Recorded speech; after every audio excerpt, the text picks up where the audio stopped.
Legyen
Kedves ünnepő testvéreim, örömmel és hálával szívünkben gyűlünk ma össze, hogy együtt ünnepeljük templomunk felszentelésének 10.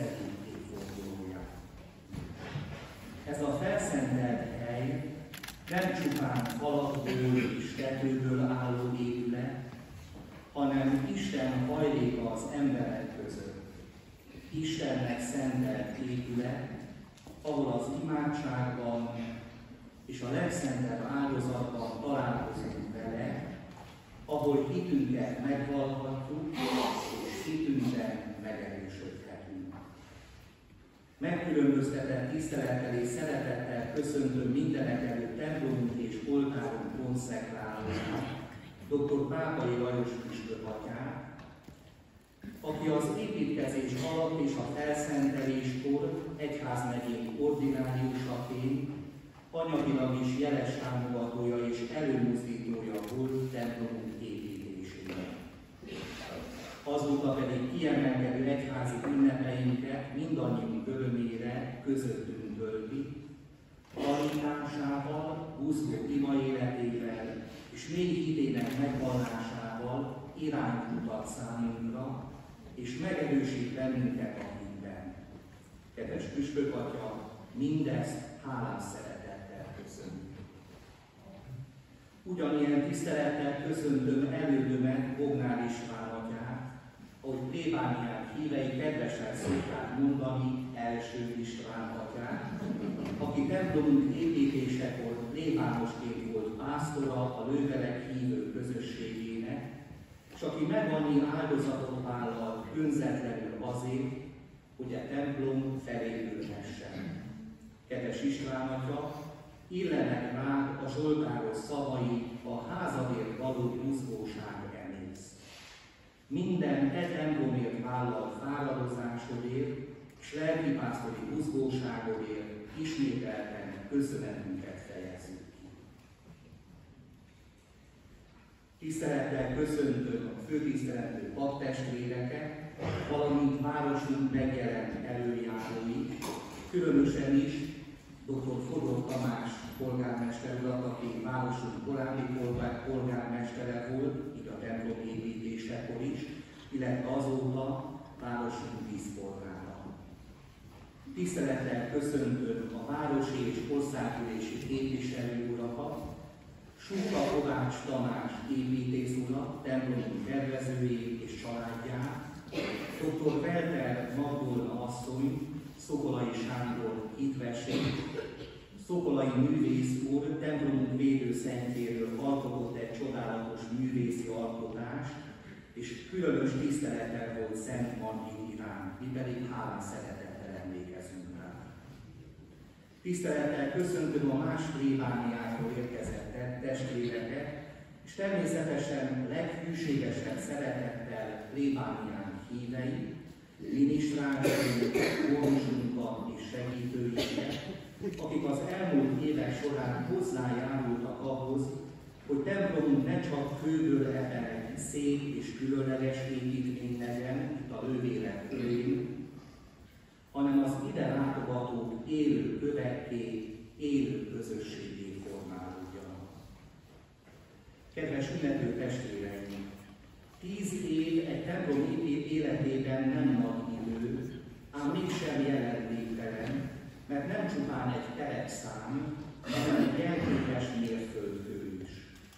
Ez a 10 éves évforduló emlékeztet minket arra a sok-sok kegyelemre és áldásra, amelyet itt kaptunk. A keresztelőkre, az első áldozásokra, a bérmálásokra, az esküvőkre, a betegek kenetére, a szentgyónásokra, a megannyi szentmise áldozatra és a közös imádságra. És a mai jeles évforduló egyúttal felhívás arra, hogy továbbra is építenünk és erősítenünk kell ezt a lelki otthont, nem csak kövekből, hanem hitből, szeretetből és összetartásból. Kérjük ebben a hálaadó szentmisében Isten áldását templomunkra és plébániai közösségünkre, hogy még sok nemzedék találjon itt hitet, reményt és vigaszt. Az Úr, akinek nevében összegyűltünk, töltse el szívünket és lelkünket ünnepi örömmel és hálaadással. Isten hozta, és Isten áldja meg az egybegyűlteket. A szentmise áldozatot a magam részéről elhunyt József, félig édesapa, nagyapa, dédapa lelki művéért, püspök atya pedig plébániai közösségünkért ajánlja fel. Kérem, hogy álljunk fel, és kezdjük meg minden szentmisét.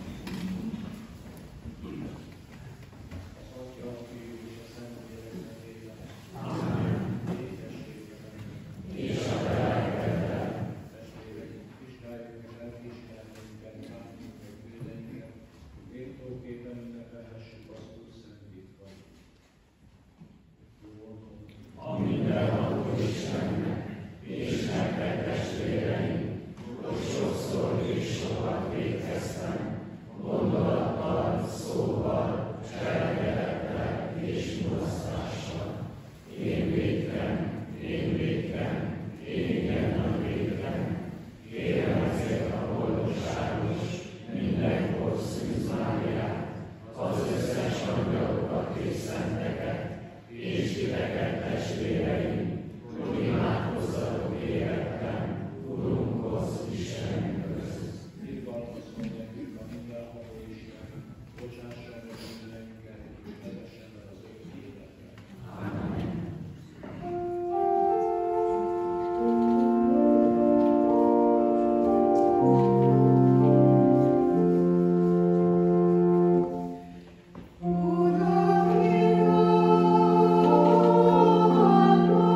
tartozik a Szentlélekkel egységben, Isten mindenökön örökké.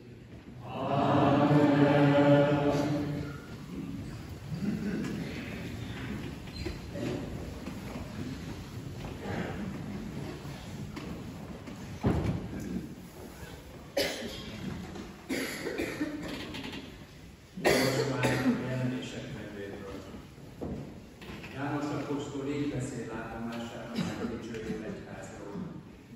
Szólt hozzám az angyal, és ezt mondta: jöjj, megmutatom neked a mennyországot, a bárány hídesét. A 7 angyal egyike lélekben elvitt egy magas hegyre, és ott megmutatta nekem a mennyből, az Istentől a vászárt szent várost, Jeruzsálemet. Isten dicsőségét sugározta. Ragyogott, mint a drága föld, mint a kristálytiszta jásvés. A városnak széles, magas fala volt, rajta 12 kapu. A kapuk fölött 12 angyal. A kapukra nevek voltak vésve, mégpedig Izrael fiai 12 törzsének a neve. Keleten 3 kapu volt, északon 3 kapu, délen 3 kapu, és nyugaton 3 kapu. A város falának 12 alapköve volt, rajtuk a bárány 12 apostolának 12 neve. Ez az Isten igéje.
Mint élő kövek, épüljetek fel rá, lelki házzá, szent papsággá, hogy Istennek tetsző lelki áldozatokat hozzatok Jézus Krisztus által. Ezért mondja az írás: íme Sionban kiválasztott, becses szegletkövek helyezett el, és nem val szégyen vele, aki hisz benne. Nektek tehát ő, mivel hisztek benne, a dicsőségetekre válik. A hitetlenekre azonban ez vonatkozik: a kő, melyet az építők elvetettek, szegletkővé lett. A botlás kövévé és a botrány szikrájára.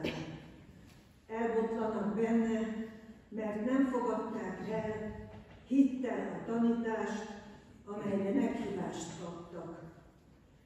Ti azonban választott nép, királyi papság, szent nemzet, tulajdonul lefoglalt nép vagytok, hogy annak dicsőségét hirdessétek, aki a sötétségből meghívott benneteket az ő csodálatos világosságára.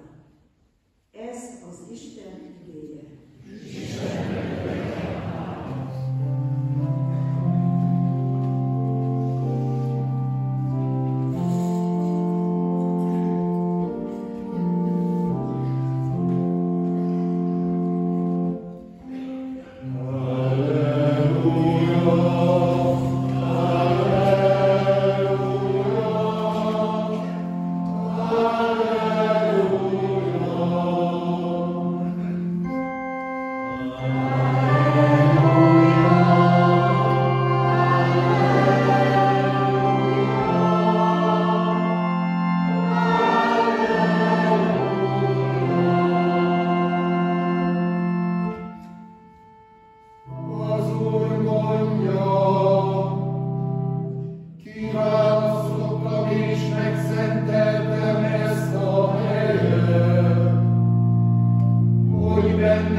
Abban az időben, mivel közel volt a zsidók húsvétja, Jézus fölment Jeruzsálembe. A templomban árusokat talált, akik ökröt, juhot és galambot árultak, valamint pénzváltókat, akik ott ültek. Ekkor kötelekről ostort font és kikergette mindnyájukat a templomból. Ugyanígy a juhokat és az ökröket is, a pénzváltók pénzét pedig szétszórta. Az asztalokat felforgatta, a galambárusoknak meg azt mondta: vigyétek innét ezeket, ne tegyétek atyám házát vásárcsarnokká. Tanítványainak eszébe jutott, hogy írva van: emészt a házadért való buzgóság. A zsidók erre így szóltak: miféle csodajelet mutatsz, hogy ezeket teszed? Jézus ezt válaszolta: romboljátok le ezt a templomot, és én 3 nap alatt fölépítem. A zsidók azt felelték: 46 esztendeig épült ez a templom, és te 3 nap alatt fölépíted azt. Ő azonban testének templomáról beszél. Amikor feltámadt a halálból, tanítványainak eszébe jutott, hogy ezt mondta, s hittek az írásnak és Jézus szavainak. Ezek az evangélium igéi. Áldunk téged, Krisztus!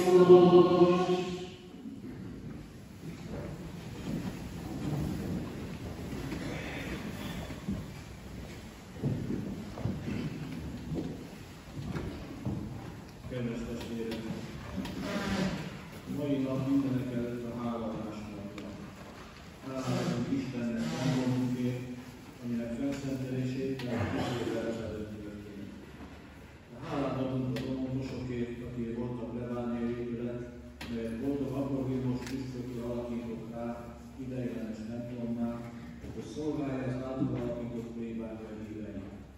Hálát adunk ez idő lelkipásztoraiért, a hűségesen kitartó hívekért, és mindazokért, akik az új templom építésében ehhez valamiképp is hozzájárultak. A templom áll, és a tornya hirdeti, így hívő katolikus keresztények érnek. Az evangéliumban arról hallottunk, hogy az Úr Jézus húsvét közeledtével fölment Jeruzsálembe. A templomba, itt a templom udvarára kell gondolni, sárosokat talán, akik ökröt, juhot, halmot árusítottak. Ezekre a szertartásoknál, áldozatoknál volt szükség, meg pénzváltókat is talán, akik szintén a kultuszhoz tartozó dolgok ételéhez kellettek. Mindez a templomi külsőséges kultusz szolgálta és reprezentálta. Az Úr Jézus a kereskedőket kiűzte a templomból, a pénzváltók asztalait felforgatta, jelezve ezzel, hogy ennek a régi kultusznak vége van. Ez a templom ezentúl már nem Isten jelenlétének a jelen. János evangélista megjegyzi, idézve a 69. Zsoltárt, tanítványainak eszébe jutott az írás szava, emészt a házadért való buzgok. Ezt a szöveget az apostoli egyház messiási jövendőlésnek tartotta, különösen is azért, mert a szenvedés hangsúlyozása is jelen van ezen a Zsoltárban. Ugyanis ezt olvashatjuk, ha téged gyaláznak, rám hull a gyalázat, valamint azt is, hogy miattad viselem az átkot, szégyenlét vett arcomat. Az Úr Jézus is erre utal, amikor ezt mondta, bontsátok le ezt a templomot, és én harmadnapra fölépítem. Az evangélista megjegyzi, saját teste templomáról beszél. És valóban, teste templomát lerombolták, amikor keresztre feszítették, és ő harmadnapra újjáépítette, amikor feltámadt. Vagyis világossá tette, hogy a régi kultusz, a régi templom ideje lejárt, az új templom az ő teste, az ő embersége, Isten jelenlétének jele az emberek között. Így az új kultusz is csak hozzá kapcsolódhat. Jézus Krisztus tehát az igazi templom, ő az örök főpap, halála feltámadása az egyetlen igazi áldozat. Az olvasmányban, amit a jelenések könyvéből vettünk, azt látjuk, hogy Krisztus az egyház jegyese, egyházát is bevonja ebbe az áldozatba. Az angyal ezt mondja Jánosnak, gyere, megmutatom neked a mennyasszony, a bárány jegyesét, és megmutatta nekem a mennyből az Istentől alászállott várost, Jeruzsálemet, ami Isten dicsőségét sugározta. Ez a szentváros az egyházat jelenti, de az ideális egyházat a teljesen, de egyszerűen a küzdőt és a győztest is, ez az egyház egyetlen szervezet, amely az égben és a földön él. És ez az egyház Isten dicsőségét sugározza, ugyanakkor bűnösökből áll. Szent Péter pedig a Szent Leszkében minket is felszólít, hogy arra az élőkőre épüljünk, akik Krisztusra föltámasztott, és élőkövekként épüljünk rá lelki házzá, szent papsággá. Isten papi népének vagyunk a tagjai, és a feladatunk kettős. Egyrészt az Istennek tetsző lelki áldozatokat ajánlunk fel Jézus Krisztus által. És mi ez az áldozat? Szent Pál írja a római levélben, adjátok testeteket, vagyis önmagatokat élő, szent, Istennek tetsző áldozatul. Több vért annak az életrajzában is olvashatjuk, de amikor már mindent elvettek tőle, akkor azt mondta, önmagamat adom élő áldozatul.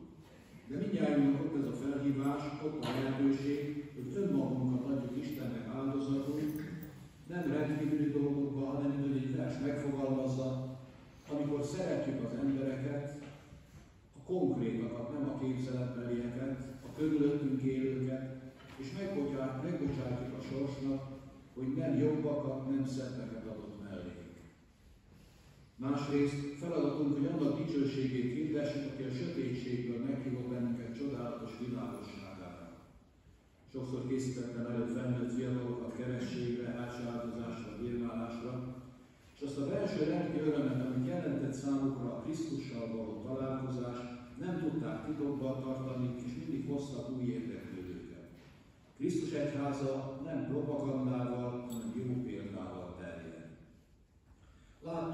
Ugye Jeruzsálemi templom az állat és növényáldozatok ideje lejárt, és az új templom és az egyetlen főpap Jézus Krisztus eljött, és az egyetlen igazi áldozattal, halálával és feltámadásával elérkezett a végső idő, a messiási korszak.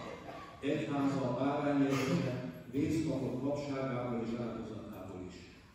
De az, hogy a templom függönya kettéhasadt, hogy az ószövetségi templom és kultusz véget ért, nem jelenti azt, hogy többé nincs szükség szent helyre.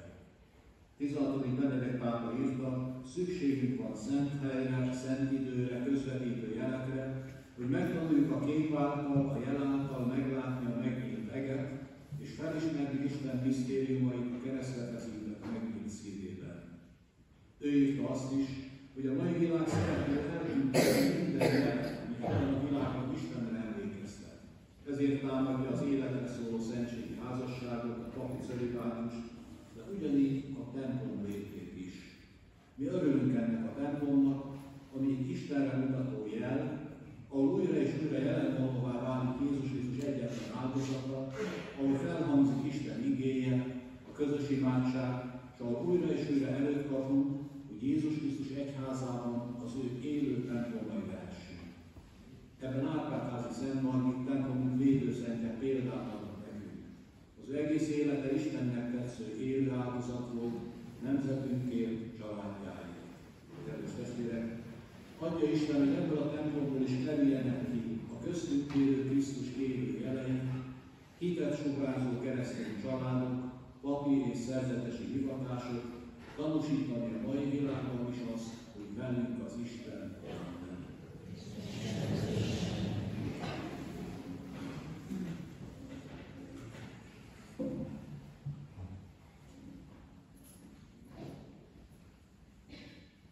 Hiszek az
Imádkozunk, Urunk, Ferenc pápáért, püspökeinkért és papjainkért, tartsd meg fegyelmedben egyházmegyénket és egyház közösségeinket. Kérünk, hallgass meg minket! Imádkozunk hazánkért, egész népünkért és azokért, akik fölöttünk közhatalmat gyakorolnak, adj nekik, Urunk, jó szándékot és bölcsességet, minket pedig segíts boldogulásunkban. Imádkozunk mindazokért, akik adományaikkal és munkájukkal áldozatot hoznak templomainkért, nagy lelkűségükért, jutalmazd meg őket, Uram, ő kezükben.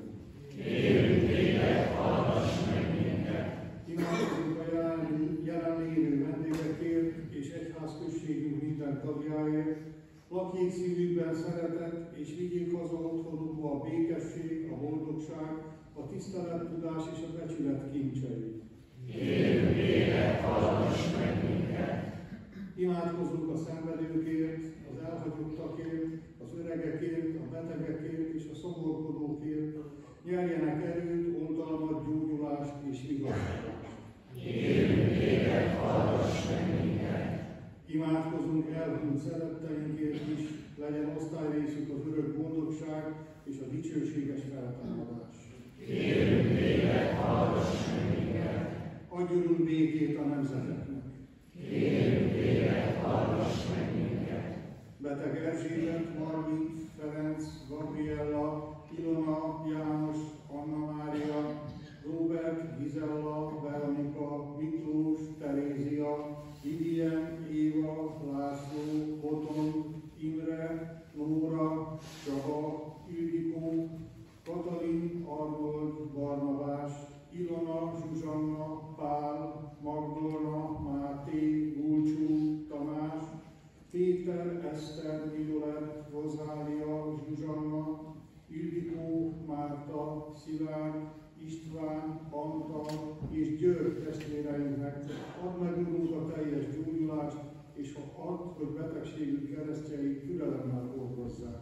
Kérünk téged, hallgass meg minket!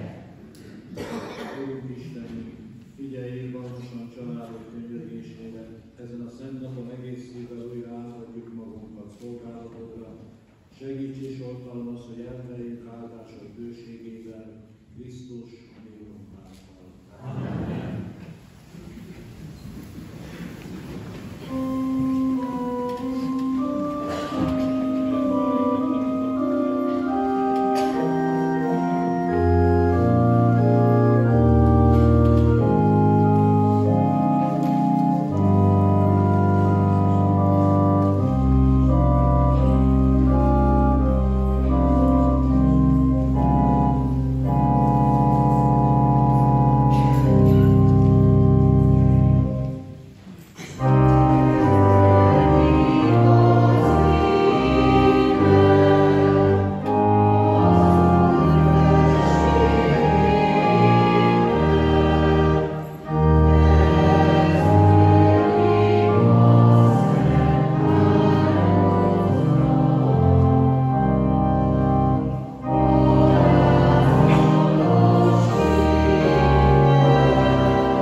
ettől napnyugatig tiszta áldozatot mutasson be neked.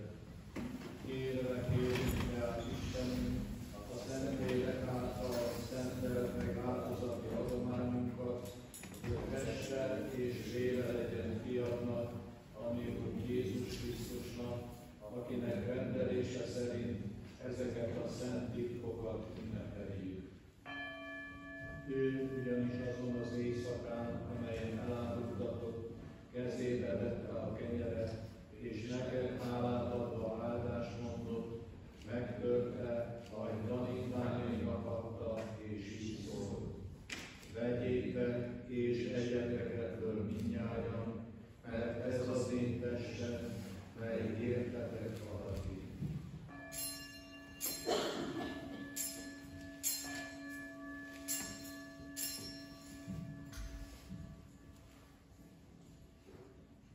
A vacsora után ugyanígy kezébe vette a kejhet, és neked hálát adva áldást mondott, ahogy tanítványainak adta, és így szólt. Vegyétek és igyatok ebből mindnyájan, mert ez az én vérem kejhe, az új és örök szövetségé. Ez a vér értetek és sokakért kiontatik a bűnök bocsánatára. Ezt cselekedjétek az én emlékezetemre.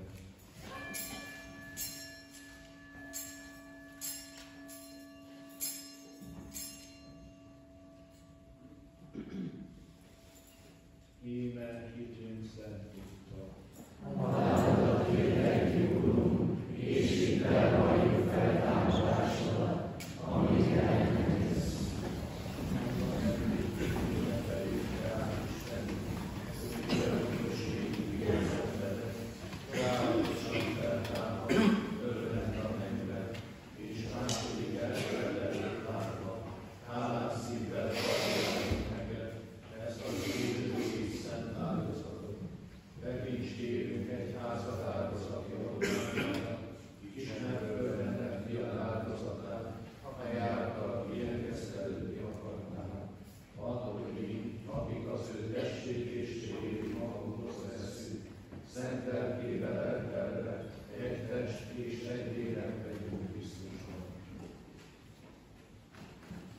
Ő tegye minket neked szentelt örök áldozattá, hogy elnyerhessük az örökséget választottaiddal, elsősorban Isten anyjával, a boldogságos Szűz Máriával, Szent Józseffel, az ő egyesével, szent apostolaiddal, a dicsőséges vértanúkkal, Árpád-házi Szent Margittal, templomunk patronájával, boldog Ambor Vilmos püspök vértanúval, házközség alapítójával, magyar szentekkel és boldogokkal és minden szenttel együtt. Az ő közbenjárásukban bízva reméljük, hogy mindenhol megszerűt eszünket. Kérünk Istenünk, hogy engesztelő áldozatunk hozzon az egész világon békét és üdvösséget. Erősítsd meg hitben és szeretetben földi-zarándok útját járó egyházadat, szolgálat Ferenc pápánkat és András püspökünket, a püspökök testületét, a papságot és egész megáldott népedet. Teljesítsd kegyesen házad népe kéréseit, hiszen te akartad, hogy színed elé álljuk.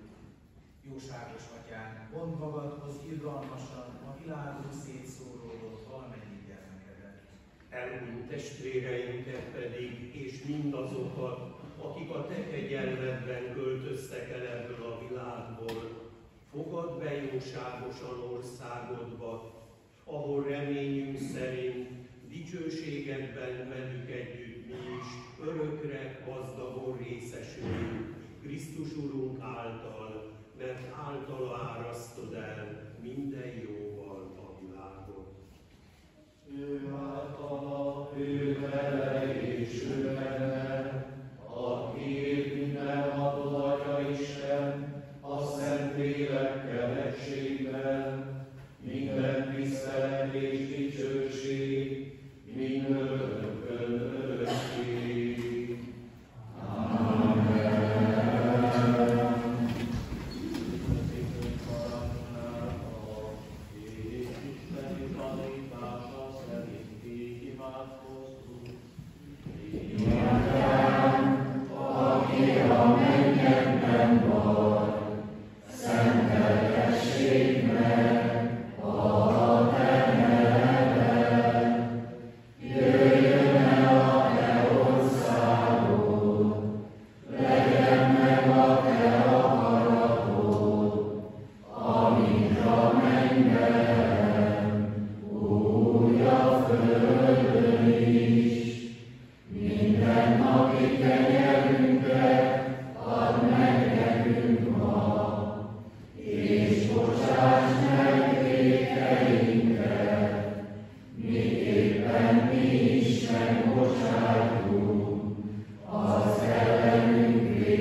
elveszi a világ bűneit, boldogok, akik meghívást kapnak a bárány lakományára.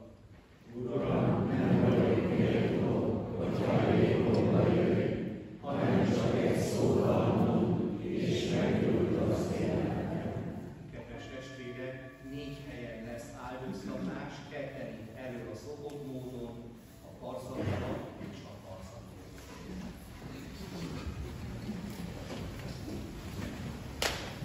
Thank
Imádságban való találkozásunk folytatódjon a baráti, emberi hangon való találkozásban.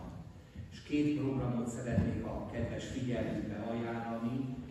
A holnapi napon este 6 órakor a Lőveli Esték sorozat keretében dr. Marász Kristóf 16. Benedek pápáról tart egy előadást, az ő tanítását próbálja összefoglalni. Szeretettel várunk mindenkit a heti teremben. Március 16-án pedig Suka Kovács Tamás templomunk tervezője a templom építésről tart, szintén egy vetítettképes előadás. Mindkét eseményre szeretettel hívunk és várunk mindenkit. Fogadjuk a szentmise záróáldását, illetve előtte még egy köszönetet Püspök atya felé és Bognár István atya felé.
Amen.